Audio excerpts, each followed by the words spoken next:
मैंने एक बच्ची को लावण्या मैम को हैंड ओवर कर दिया सर।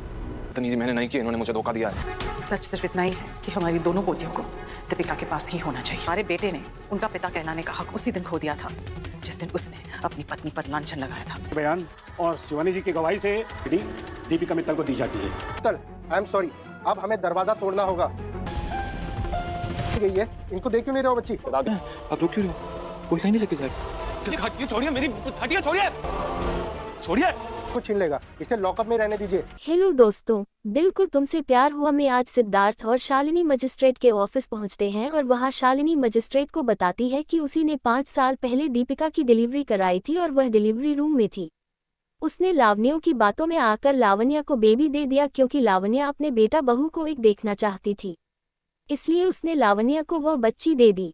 लेकिन चिराग का वकील सिद्धार्थ पर इल्जाम लगाता है कि अब इसने इसके साथ शादी कर ली, पहले ये दीपिका का एक लवर है।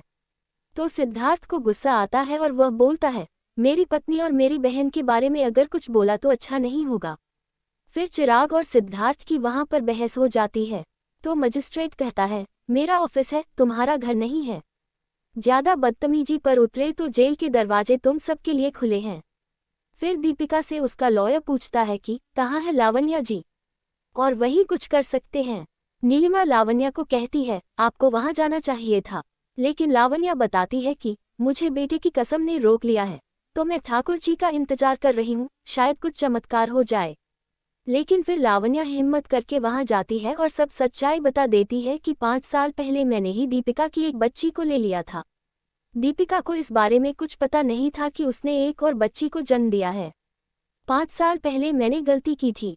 चिराग को मैंने सबक सिखाना चाहिए था, बच्चों को नहीं उठाकर लाना चाहिए था। मुझे मेरी बेटियों में बहू पर विश्वास करना चाहिए था और बच्चे को उसके पास ही रहने देना चाहिए था।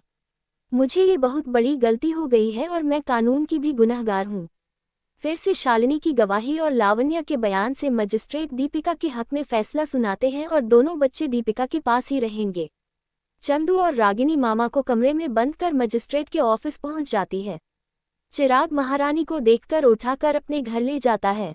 दीपिका मजिस्ट्रेट से विनती करती है, मेरी बच्ची को मुझे वापस दिला दीजिए। चिराग उसे उठाकर ले गया है। तो मजिस्ट्रेट वहां पुलिस को भेज देते हैं और चिराग बच्ची को रूम में लेकर बैठा और रूम का दरवाजा लॉक कर दिया है।